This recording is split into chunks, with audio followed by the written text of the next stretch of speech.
So thank you so very much to all of you for joining us for this panel. We're going to talk about how recent policy shifts are reshaping research and the dissemination of knowledge more broadly. And of course, our ecosystems, from libraries to publishers, to institutions to researchers themselves. I am Julia Kostova, Director of Open Science at Frontiers. Frontiers is very proud to organize this panel for a third year in a row here at Charleston. And we're very encouraged to see the continued interest, not just in policy, but also broadly in advocacy from our community. I think this is really, really important right now. So as I was preparing for today's discussion, I revisited my notes from last year. Last year's panel took place just about a week after the 2024 elections. And at the time, our panelists made several predictions about how the incoming administration might approach research and higher education. So, for example, they anticipated that major tax cuts could lead to reductions in many areas, including and especially research funding in higher education. They spoke about how civil service reforms might affect agencies that are very central to our work, so NIH, IMLS. They discussed how this administration's policies on immigration and diversity, equity, and inclusion could profoundly reshape enrollment and the financial stability of different types of higher educational institutions, and anticipated that funding and accreditation might be used to enforce compliance across new policy priorities, things like immigration or Title VI matters. And last but certainly not least, they foresaw efforts to influence public attitudes toward science, research, and education, not only through policies, but also through narrative. And so here we are, a year later, same place, probably same time, and I think a lot of those insights that we heard from our expert panelists last year have proven to be remarkably prescient. And in fact, we have seen many more actions from this administration that impact research and education not only now, but also in the future. So today's discussion will explore what these ongoing policy changes mean for our sector and for the production and dissemination of knowledge more broadly. Our panelists would begin with brief opening remarks, followed by a moderated discussion, and of course, your questions. I would like to ask you to submit your questions at any time through our conversation through the Whova app on the Q&A tab there. And finally, I want to also recognize that political views may differ. This panel's focus is on policy, not on politics per se. Our goal here is to foster an informed and constructive dialogue on how we, as a community, can engage with policy and advocacy in meaningful ways. And we're really looking forward to hearing from our amazing co-panelists today. So I'd like to start by turning it over to Tony Hobbs, who is Associate Vice President at Platinum Advisors, a government affairs firm. Previously, he was Legislative Director in the Office of U.S. Congresswoman Carol Shea Porter of New Hampshire. So he brings extensive experience in politics, and we're really looking forward to his perspective. Tony, over to you. Julia, thanks so much, and thank you everybody for having me here. My name is Tony Hobbs. As Julia said, I'm with a small multi-client firm down in DC. We had the opportunity a couple of years ago to work with Julia and the Frontiers team on some open access issues. So that's mostly where I approach this from. I am a jack of all trades, a generalist. I'm a contract lobbyist. I am not an expert on any one particular topic. However, I do have the wonderful pleasure of pretending to be an expert on absolutely everything. So that's where you find me here today. I'm going to start this up. Well, first, I want to really talk about sailing into the wind, the theme for this conference. It's very prescient, as Julia alluded to.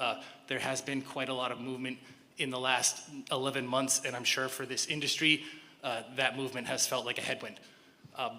I'm here to tell you, thanks to some technology several hundred years ago, boats sail upwind really well now.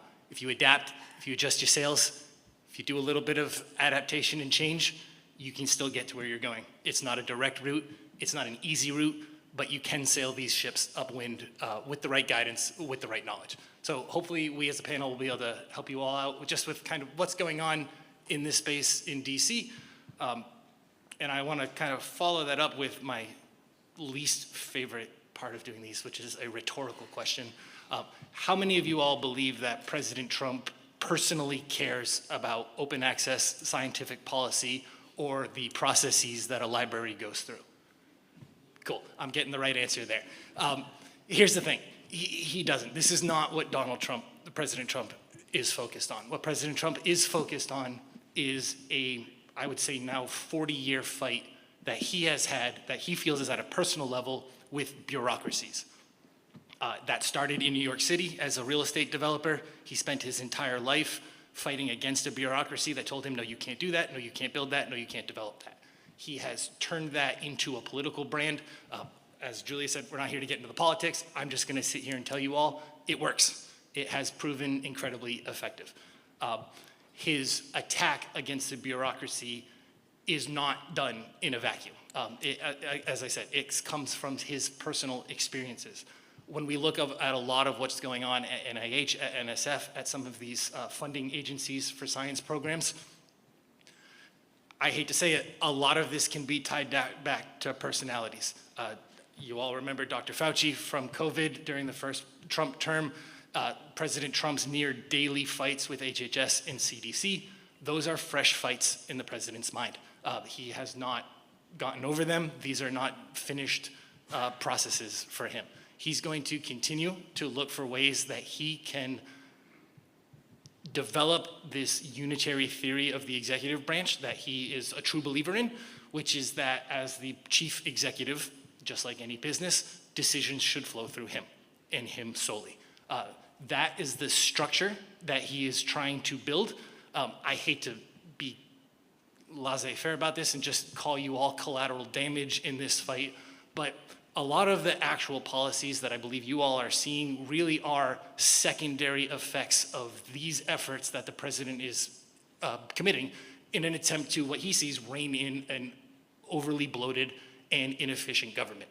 I'm also here to tell you all, if you think the president is cynical and doing this exclusively for some ulterior motive, I'm here to sadly disabuse you of that notion. The president believes he is saving this country. Do not for a minute believe that he is insincere when he says that what he is doing in his mind is the only way to fix things. I think in my personal life, professional life, as I've gone back and forth with this administration and folks on the Hill, that's a tough realization for some folks. I think they see the cynicism that we all live in DC, and they assume that that is just kind of the status quo and that everybody's talking out both sides of their mouth. But as somebody who does not align with the president on most things, I do believe him when he says he wants things and how he says he wants them to be done. So we're gonna get a little bit more into the weeds on things like appropriations, but I'll save that for the moderated questions. But yeah, if there's one takeaway from me on this one, is that you can sail up into this wind if you have the right tools, have the right guidance. Congress still exists. There are still members of Congress. There is still a process. It is not the process that you all are familiar with, but there is still a process going on in DC. Well, thank you so much, Tony, for giving us this DC perspective, the reality on the ground. We're really going to talk about some important kind of policy-making processes that will impact our work. So thank you very much for that, and really well done on the nautical metaphor as well. Thank you. So next, I'd like to introduce Dean Lindsay Cronk. Could we put her up on the screen here, please? Dean Cronk is Dean of Libraries and Academic Information Resources at Tulane University. She has a distinguished career as a leader and scholarly communications expert, having worked at the University of Rochester, University of Houston, and Lyrasis before her time at Tulane. And in direct relevance to this panel, she is also vice chair of the Association of Research Libraries Advocacy and Public Policy Committee. And Lindsay, we'll hand this over to you. Hi, everyone. Always weird to be big in a room. I hope everyone's doing well.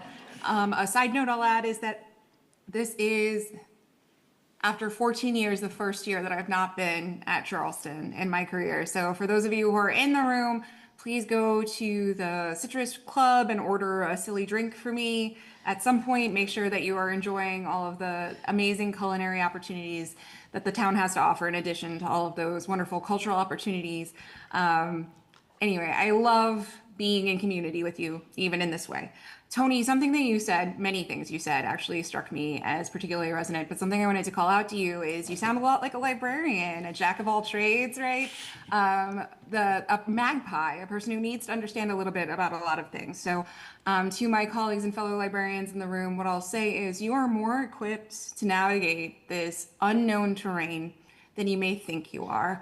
As a leader in an ARL library, I see firsthand how federal policy decisions ripple through our institutions, affecting not just our budgets and infrastructure, but also our ability to support equitable knowledge, access to knowledge, and foster research innovation. Through my work with ARL, I've also engaged deeply in shaping advocacy strategies that reflect our priorities, our values, from copyright reform to open science, from workforce protections to considering accessibility. Marrakesh, even in this moment, right? At Tulane, I think that the real opportunity is that I would point out to all of my librarian colleagues is to continue to work our influence and goodwill within our institutions at a moment when our leaders are feeling vulnerable, to demonstrate to them that we are listening, paying attention, and to show again how that jack of all trades mentality can serve our institutions in this moment. I work to ensure that our values are more meaningful and relevant than ever. Openness, equity, intellectual freedom, stewardship. These have a resonance, and a resonance that even in the most chaotic times, perhaps more actually in this moment, people seem to understand. And we can embed ourselves more in institutional decision-making to see our institutions through and demonstrate our leadership. Whether we're discussing research data management, scholarly publishing, or academic freedom, we can continue to advocate for policies and practices that center the public good, even and especially in this moment. As part of the discussion around the broader compact, I think we have a unique leadership role to play, and I'm eager to dig into that with my fellow panelists. Librarians, we bring a unique perspective to policy conversations grounded in that commitment to access, privacy, and responsible use of information. So today's conversation is timely and urgent. I look forward to exploring how we can respond collectively and strategically, despite the competition our institutions enjoy, and talk about how libraries can continue to lead in shaping more open, equitable, and resilient research ecosystems. Wonderful. Thank you very much, Dean Kronk, for your opening thoughts as well. Next, I'd like to give the floor to Dr. Mariam Zaring-Hallam. She is the Senior Director of Policy at the Center for Open Science, where she leads CASA's policy efforts to increase openness, integrity, and reproducibility of research. Previously, she served as the Data and Open Science Officer at the National Library of Medicine at the NIH. And from 2022 to 2024, she also served as the Assistant Director for Public Access and Research Policy at the White House Office of Science and Technology Policy, where she oversaw the implementation of the 2022 OSTP Public Access Memorandum, the Nelson Memo that we've all heard a thing or two about, and the 2021 Presidential Memorandum on Scientific Integrity. Mariam, over to you. Sure. I feel like being the third panelist to go is both an enviable and unenviable position, because I just want to react to everything that's been said. But I will keep an eye on your timer to make sure I don't go on for too long. So really, really wonderful to be with you all. So I have been at the Center for Open Science for almost 6 months, coming from the National Library of Medicine and OSTP before that. And, you know, I've looked at COS as a leader in kind of mobilizing the community around greater, you know, this aspiration around greater openness, greater integrity of research. And while I was at OSTP, it was really, you know, I was inspired by the open science movement as a graduate student. I'm a molecular biologist by training. And, you know, was really intrigued by this idea of increasing access to the products and processes of research for the benefit of all, but frustrated that these conversations were always thinking about researcher to researcher communications and really like thinking about open science in this very insular way. And that openness and openness alone would, you know, solve problems around trust, around reproducibility, around, yeah, I mean, the trustworthiness and integrity of science. And I think that openness is a tool upon which we can layer different kinds of social infrastructures that are really difficult to connect science to everyday people and really engender that sense of trust, to earn that sense of trust. And so it was really great when the 2022 OSTP memo came out and there was this word, equitable access to research. And I was really interested in, what does equity mean? It means equipping people with the tools and the knowledge that they need where they are in order to make sense of science. And so, over my time at OSTP and then going back to NIH, it was just this real opportunity to broaden what we mean, what we talk about when we talk about open science, to realize that aspiration of being really inclusive of everyone, regardless of whether they're, see themselves as part of the research enterprise or not. And so, coming into 2024 and the election and seeing, I think there was a lot of speculation around whether the public access memo would be rolled back because of this word that attracted me to it in the first place, equity. And yet, it stands. It stands today and in some cases has been fast-tracked. But I do see this kind of rolling back or retreat from this idea of equitable access. And what that means, and the kind of weaponization now in the form of the gold standard science executive order of some of this language around openness, to take these concepts that we at COS care deeply about, reproducibility, integrity, transparency, sharing, and weaponizing them for political ends, deciding that, only I think the things that the administration sees as being in their sort of interests or aligned with their agenda as being science, and everything else is not gold standard. And so I just see this now as a moment of really needing the community to double down on these principles around greater openness, around greater integrity, rather than retreat away from it, especially because I do see reactions to administration policies as, if the administration is for this, I should be against it. And so I don't want to see all of the progress that we've made over the last, decade or so rolled back because now the administration is finding ways to weaponize these principles around transparency, reproducibility, and things like that. So that's been really heavily on my mind, is like, how do we as a collective community really double down, lean into openness, and make sure that we have each other's backs as we're facing these headwinds. I don't have any sailing analogies. I can't swim, so I stay away from sailing. Wonderful.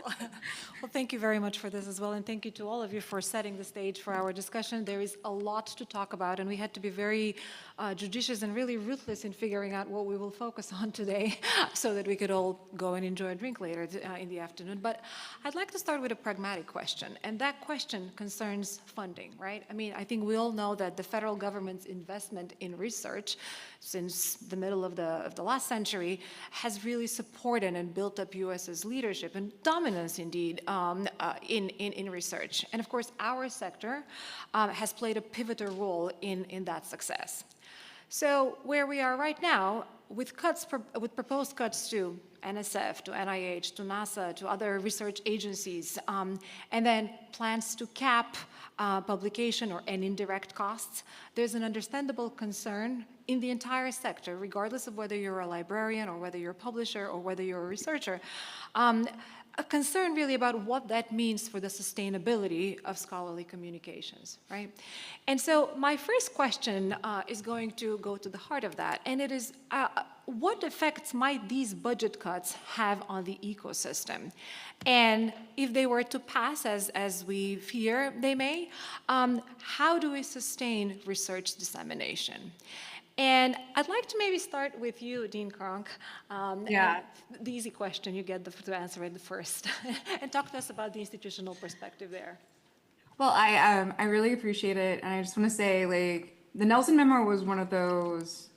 I remembered it hit because I was still on Twitter at the time. It was before my exodus from certain forms of social media, also prompted in no small part by this administration, right? And it's just been wild to continue to contend with it and see these, I think, somewhat foreseeable consequences come home to roost. So the big thing that I think, and I work at a relatively well-resourced institution. For years at Charleston, I've called it the ARL stink, right? When you work at a major research university with adequate support for many things, you can overlook the challenges that others are seeing. But Nelson threw that into stark relief, right? If you're an institution that doesn't have compliance officers, which many institutions don't, and we see more compliance requirements than ever before, how do you keep up? You don't, right? So it's interesting to see a measure that is meant to accelerate open actually expand, one could argue, the digital divide in a sort of unexpected way.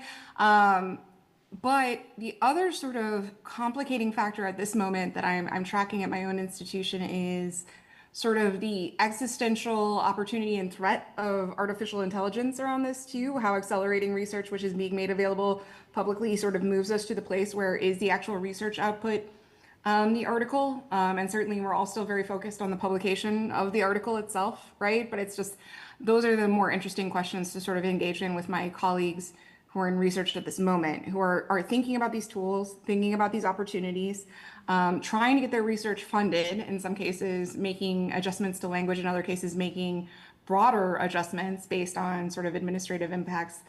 It's a whole lot of unknown to contend with right now, is what I'll say very broadly. And I'd be interested in hearing from my co-panelists about what they're seeing from their perspectives. And I'll also be interested in hearing from the room when we receive questions. Yeah, and this is a good reminder. Please pop in your questions into the Q&A tab through the app. Miriam, I'll ask you to comment on this as well. Yeah, so I've been tracking the gold standard science reports that have been coming out of agencies since August of this year. And a common thread, there was a lot of variability in terms of the depth that agencies went into. But something that was striking to me was agencies like NSF, like NASA note that, investments in infrastructure in order to realize, if we were to take the tenets of gold standard science in good faith, things around transparency, it requires sustainable funding, sustained funding in infrastructures that enable that kind of access. And so they specifically called those out. There's also every year the Office of Management and Budget and the Office of Science and Technology Policy, two offices within the White House, issue a memo on science and technology priorities that are sort of meant to guide agencies in thinking about how do they request budget items from Congress. This year's, there was a little section on gold standard science that also noted, a need to invest in infrastructures for data sharing, for sharing of research outputs. So, I read that all and I think, that seems pretty good and sensible. But then I see, the president's budget request. I see, the realities of the appropriations process that are cuts across the board for these agencies that are at the same time being told, request funds for this, and also writing into their own reports that we need funds for this. And so it really speaks to me to a sort of chaotic, and your comments are interesting, that there is some sort of guiding philosophy or something like that, because I just see voices that are really conflicting and at odds. At NIH, we see the fast tracking of public access implementation, which requires resourcing. It requires staffs amid an atmosphere of one day you're RIFT and the next day you're not. And we're seeing, things around the need to have more transparent communications. And then, over the weekend, we see one of the CDC reductions being MMWR, Morbidity and Mortality Weekly Reports, I think is what that stands for. And so, this kind of give and take, and are we requesting funds, are we not, just speaks to a lot of confusion, I think, within the executive branch currently. And so I don't think I'm really answering your question other than setting up a bunch of questions for you to please explain this to me. I think this is a good time to segue into that appropriations process. Let me start by talking about how it's supposed to go, and then we'll go into what's been going on the last half a decade. On a first of all, the federal government, as you all know, is shut down. The federal government runs on an October 1, it's basically called the Q4 fiscal year. So the government's fiscal year starts October 1st of each year. That's why we had the shutdown start when it did. I'm sure a lot of people here are thinking that this shutdown is because of healthcare or other things. It's not. Congress disagrees all the time. It does not shut down all the time. The reason the government has shut down this time when it hasn't before is that there's a complete breakdown of trust within the institution. The Senate in particular used to be the place where folks went down on the Senate floor, argued with each other, called each other nasty names, and immediately went to the bar across the street and grabbed a drink with each other. That congeniality and sense of camaraderie amongst members of Congress is what's been eroding these last 5 years and is leading to much more difficulty in governing. So, under a year that the budget goes well, you would have the president typically release his budget in February or March. This is the one that we all saw. It had massive cuts in it, led to lots of consternation. I think biggest silver lining I'm gonna be able to give this entire talk is that it is a bipartisan tradition in Congress to ignore and push back at what the president puts out for their budget. It does not matter who the president is. Congress controls the purse strings, and Congress enjoys exercising that authority. I will say, this is a Congress that has ceded authority to a degree that we have not seen historically. That is certainly a trend that I'm willing to acknowledge, but the nuts and bolts are still there. Congress must pass appropriations in order for any of this to get funded. You guys are all seeing the effects of what happens when they don't get along. What has happened over the last 5-6 years is that we have been getting later and later and later into this process as that trust has broken down to the point where now it is very common to see Congress pass what's called a continuing resolution, just an extension of the status quo for weeks, if not months. I believe last year we did it into March of the proceeding calendar year. This is becoming the new standard. It used to be the Defense Department, a couple of the science agencies would come to Congress and explain how the entire sky would fall down if Congress did not pass the appropriations process. Well, in 2013, coincidentally my first year on the Hill, we didn't get it done. The government shut down. We spent about a month figuring it out. And what Congress realized when they came back was that the sky had not fallen. And they became much more comfortable with this process of extending these CRs. Now, our other panelists have talked so much about that uncertainty. I'm not here to tell you that that certainty goes away. It will gain clarity once this government reopens and the appropriations process begins again. We have talked about, I'm sure you guys have seen talks about impoundment, talks about spending not going where it needs to go. The vast majority of money is still getting spent how Congress is appropriating it.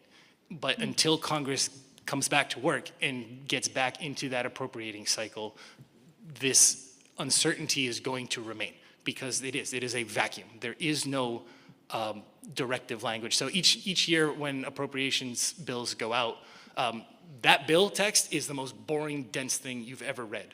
$3.2 million to so-and-so division for X and Y and Z. It is just dry, almost incomprehensible language. Attached to that bill is called the bill report. This is the several hundred pages of instructions that the committee staff puts together that accompanies that bill and goes to the agencies. Agencies take that instructive language very seriously. They use it to set up their annual plans and their programs, and they really do react to it, because if they don't, they get hauled before Congress for a hearing. So this congressional process has to start back up again for there to start having these mechanisms that allow for certainty. I know that's not a great answer, but I can say do not plan on finding any light in the next 2 weeks or so. There is not any motivation on Capitol Hill right now to fix this at this moment.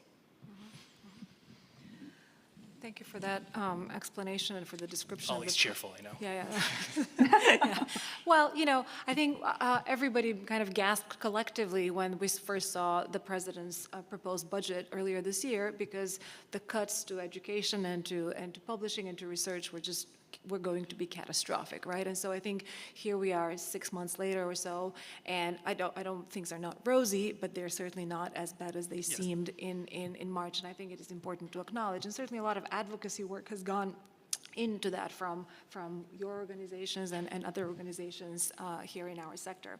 But I want to also build on a couple of things that were already said. So to some degree of surprise, you know, the Nelson memo survived. That was, we were not sure which way this was going to go. And as you pointed out, there was some language that, you know, I would have thought would make it a, would put a bull's head on it, right? And so, yet the Nelson memo is moving forward. But at the same time, we are seeing mixed signals from agencies and policymakers, as you acknowledged. Now, when the Nelson memo first was promulgated in 2022, there was this sense of collective hope that we would have a cohesive strategy to public access at the national level. So as we are right now, are we moving closer or further away from a national approach to public access under this, under this current administration? So Miriam seems eager to answer that. So Miriam, please go ahead, and then Lindsay will come back to you. I know you've been. Sounds great. I don't know if eager is the right word, maybe amused. So, you know, big disclaimer, I do not work for the government anymore, so I can't speak to what is currently going on. But I can tell you, you know, when the memo was released, we had this mechanism through OSTP called the National Science and Technology Council. And that body was really a coordinating body across agencies to come together, meet regularly, and discuss, you know, how is it that we can have a cohesive strategy while policies are going to look different depending on the agency and the statutes that those agencies are bound to sort of quirks of infrastructure that are already in place, levels of experience. You know, NIH has been in the game for a lot longer than some of the other agencies, or all of the other agencies. And also, you know, the domains that they fund, the diversity of disciplines that they fund.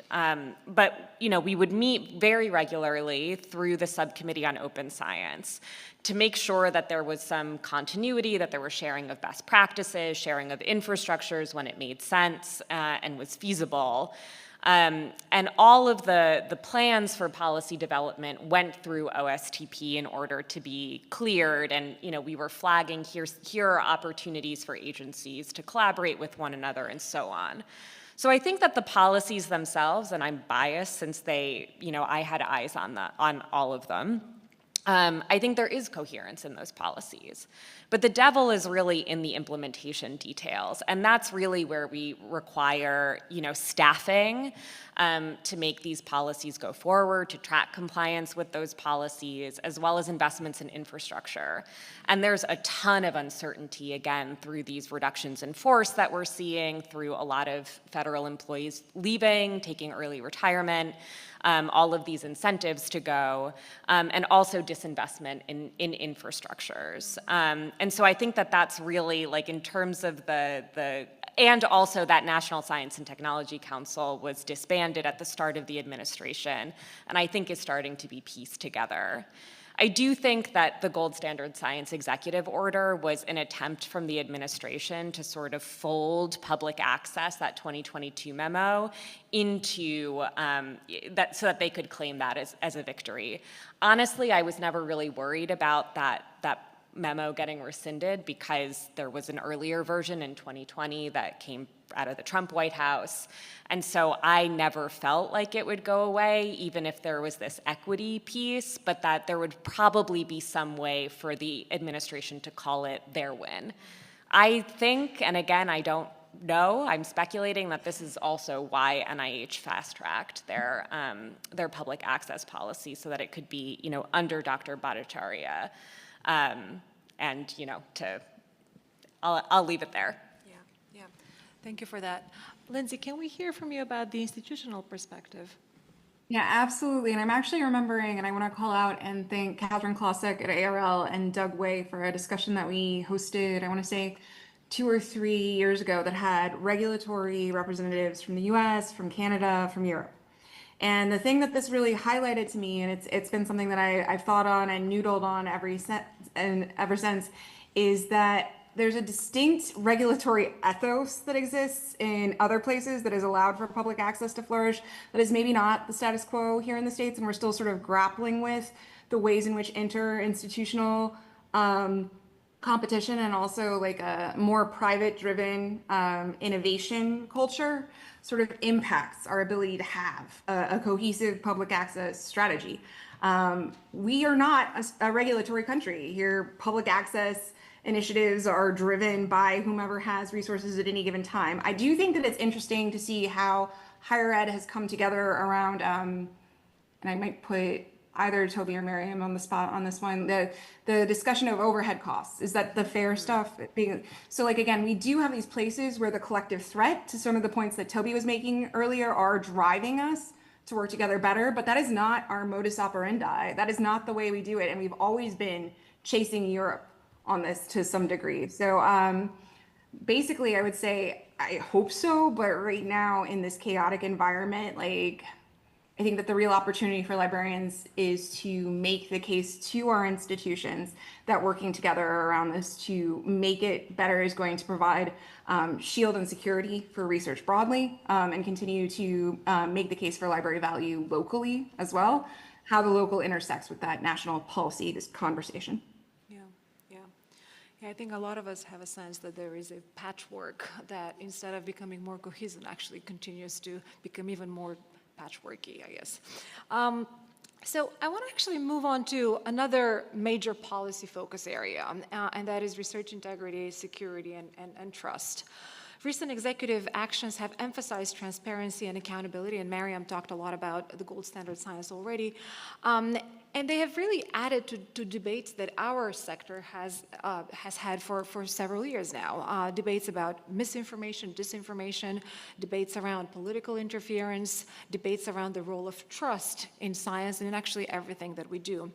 And so my question here is, we've seen the gold standard science, we've seen transparency directives come out of the OSTP that claim to aim to strengthen rigor and disclosure. But how do these reshape the expectations for institutions, for publishers, for researchers? And what are the practical challenges or unforeseen consequences, unintended consequences that you foresee with this implementation? Maybe we'll start with you, Mariam, and then we'll go to Lindsay. Sure. So I think what I've really struggled with the gold standard science executive order and implementation of it is when you read the tenets, they all seem pretty good.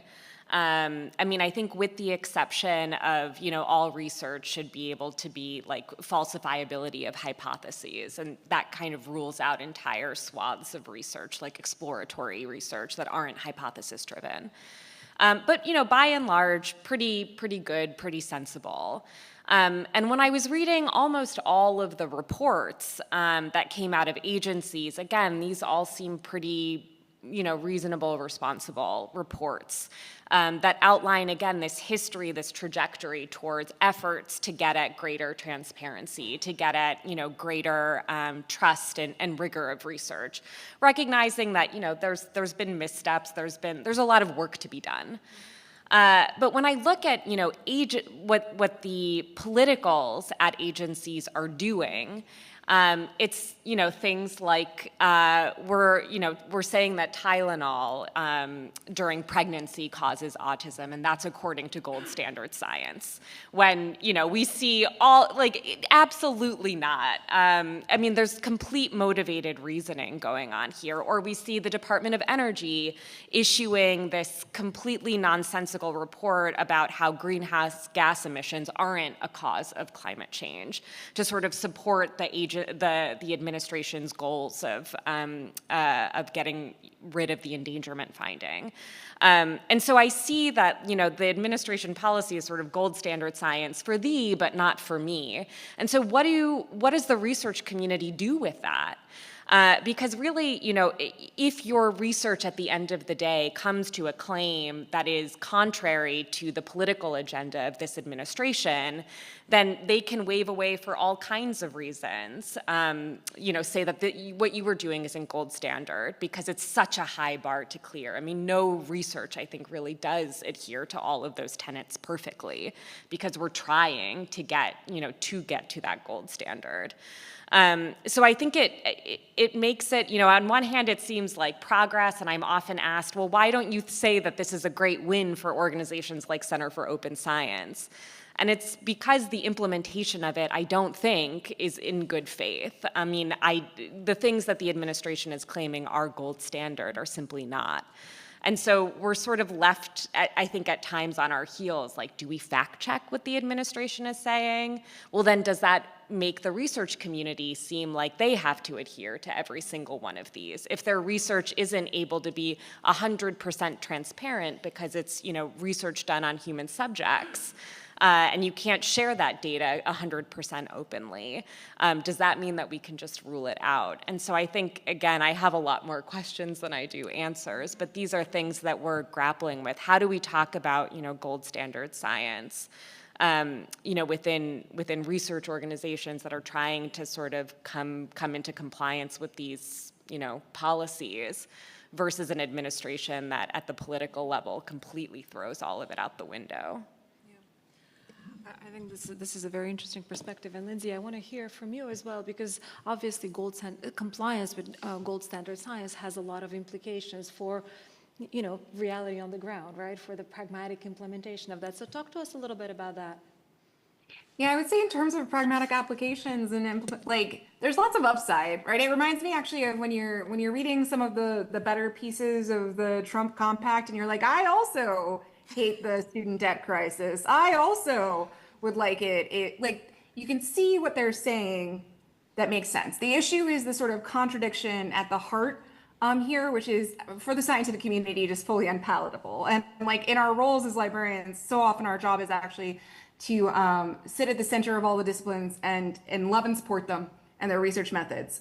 So the thing is, the central claim of restoring trust in science, while it simultaneously undermines trust by placing scientific integrity under the control of political appointees, is not something we escape, right? When we're looking at sort of the on-the-ground implementations. But there are upsides and opportunities. And again, I talk about those with my provost, my president, and my team all the time, right? This is a great moment to be talking about metadata. This is a great moment to be cheering about stuff like the Research Data Rescue Project. This is a great moment for libraries to be sort of pointing out that our core strengths are more valuable than ever and telling that story and doing that really tough work. But I also think it's a great time for libraries to be calling out when there is just blatant misinformation and disinformation in these sort of posts and calls themselves, just because we are factual. I don't like the word neutral. No one in my profession does, but we are factual. We are a fact-based, we're in the business of fact. And there are truths and untruths within this. And I do think this is the moment for libraries to sort of play that role when we talk about research integrity, that role when we talk about knowledge security. We're not fully equipped for it because we've been doing a lot of things for a really long time that we can't put aside. But that's how I tend to think about it. And Miriam, I just want to say, I'm so impressed with the work that you and your team have been doing on the topic. Thank you.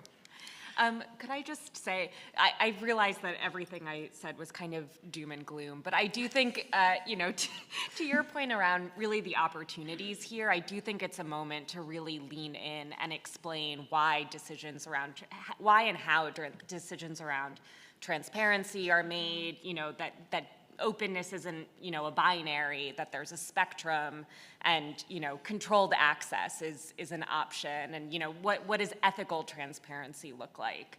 And just really getting an opportunity and chance to have these kinds of discussions and really showing our work and making sure that we have the back of the entire community if, that transparency is weaponized.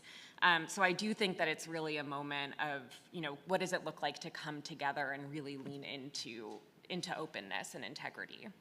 Yes, and just to quickly interject, because something Toby said is really sitting with me. This is a low trust administration. This is a low trust moment in time. Libraries are high trust places. We are still, even now as an institution, one of the most trusted in the country, right? We should be leaning into these strengths and also helping to build trust in our local communities so that they can have those tough conversations. That's a very natural role for us that we can play well. And I love this, that trust came up in so many different contexts, in your responses so far. Because I think one of the things that I personally have noted is that when we started doing those panels, 3-4 years ago, there was just such enthusiasm around openness, such enthusiasm around, like doing something. And I feel like the language, the tone of the conversation has really evolved over the last few years. And now we talk about research security, we talk about national security, much more so. And I feel like the discourse around the work that we do in disseminating knowledge, I think has been tinted by a different type of conversation, right? And so my question to you, just building on what was already being said, and this is a question to all of you, is how can the research community, so libraries, publishers, researchers, nonprofit organizations, and other organizations that play an important role in what we do, how can we continue to protect openness and collaboration while also addressing concerns around misinformation, around national security, and other things that will come up as we go forward, whether it's AI, whether it's other conversations. So this interplay between openness and transparency on the one hand, and then on the other hand, misinformation, mistrust, distrust. So, Sales pitch time. This is going to be a shock coming from a lobbyist. You advocate for it is the answer. Squeaky wheels get grease in Washington, D.C. This is not a secret. If you are not at the table, you're dinner. There's 50 different expressions that I can use to explain that people need to be involved. Those industries, those organizations, those corporations that are involved are getting results. I don't mean to say this as cynically as it's going to come off. This is an extremely transactional administration. Every single person in this room can use that knowledge to their advantage. They are not ideologues when it comes to this type of thing. They really do want to see progress and improvement. And if you come to them with a way to do that aligns with their existing worldview, which I admit is not one that is shared by everybody, they do try to help. Just going back to that gold standard memo real quick, I thought it was very interesting. I love the president when he does this stuff. He put it right in the opening paragraph why he's putting out that gold standard memo. It was the Maine lobster fishery. Believe it or not, they had an argument with NOAA. There was a back and forth. The president looked at this and said, I have bureaucrats on one side and the quintessential New England businessman on the other. For this president of the United States, that is a no-brainer. He smacked NOAA down. He had folks come to him that say, we want to build off of these ideas, and that is the kind of advocacy that gets directly to the president. There are organizations, there are industries, there are nonprofits that are still doing this to this day. So my answer is get in there. If you all need help, we're here for you. Yeah, thanks. Lindsay, any feedback from you on that question? Yeah, I mean, again, I tend to be an optimist, which is an interesting moment in history to try to be practical and try but there's always opportunities. And I would actually argue that at this moment, at our institutions in particular, locally, there's more opportunity for librarians to be given appropriate voice and seriousness in conversations about stuff like open research, about process, about cost. We are more able to be partners in those conversations. The issue is that we haven't always put ourselves forward. To exactly the point Toby made, I don't want to be dinner, and I don't want anyone sitting in this room or sitting in my profession to be dinner. Put yourselves forward locally as well. It's not rude, it's not inappropriate. Stop waiting to be called on, and start putting forward your voice in the conversations about what is required for sustainable research. Start positioning yourself as an ally and an advocate to faculty in a low trust environment too. Start helping them in ways that may not be sort of the ways that we've helped them in the past.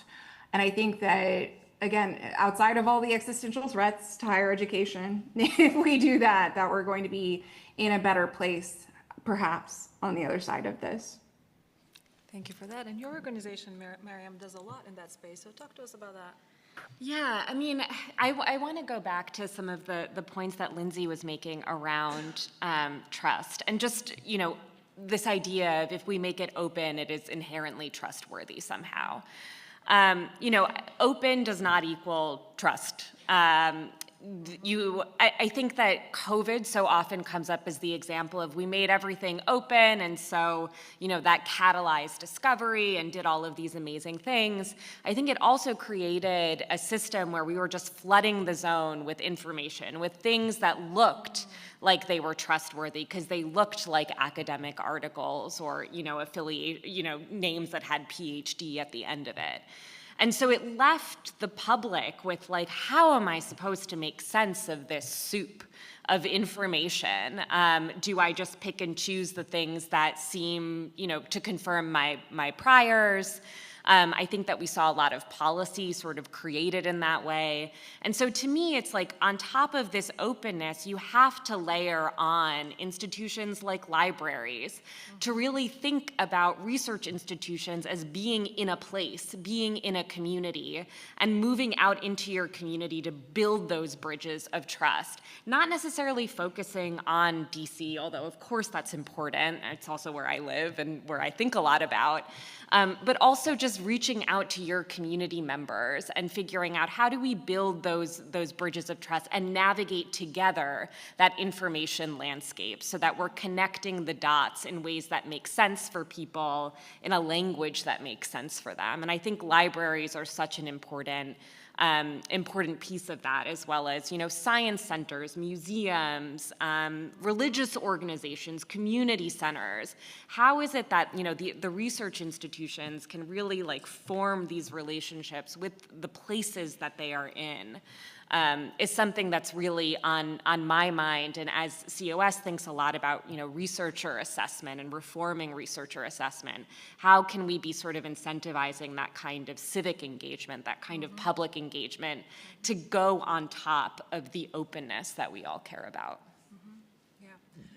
And libraries, of course, are such an important part of that. So thank you for that. So I'll just maybe take 2 more minutes and finish with a quick lightning round question so that we have time for questions from the audience. There's, of course, a lot happening across the broader policy landscape that touch on research and international collaboration that is so critical to what we do. Whether it's executive orders around AI, whether it's national security policies, whether it's immigration and whatnot. So in your view, and I want to hear from every one of you with maybe 5 words or less, what is the biggest risk and the biggest opportunity for our sector right now? And where should we focus our community, our advocacy efforts as a community? Lindsay, I'll start with you. I would say probably our biggest risk is continuing to think that more is better, right? Continuing to just perpetuate with our purchasing behavior in libraries, right?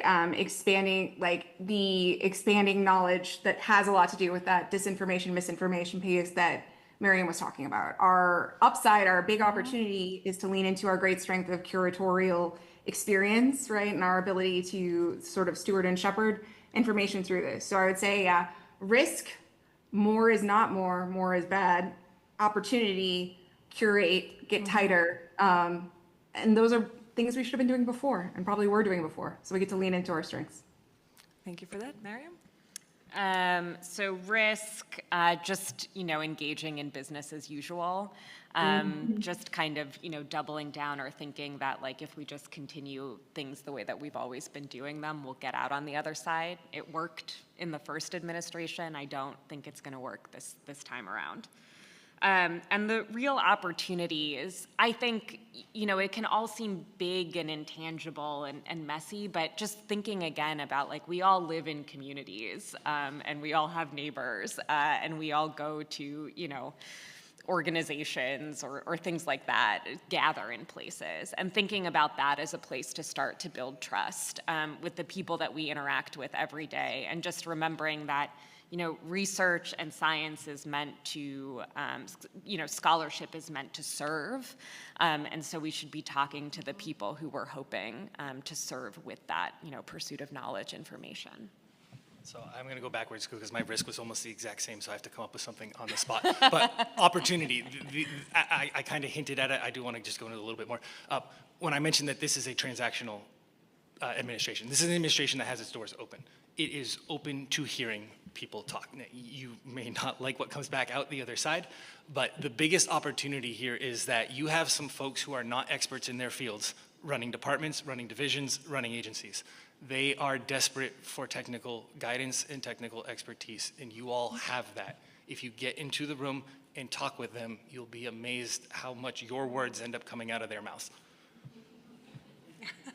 And as far as risks, status quo, do not sit still. This is not a time to sit still. The huge difference between Trump 1 and Trump 2, as far as administrations go, Trump 1 did not have his own Congress. Trump 2 has a Congress. The Republicans in the House particularly, many of them in the Senate, were elected under explicit promotion of President Trump. That was not the dynamic we had in the first administration. So if you, as you all hinted, if you sit still, this steamroller is coming.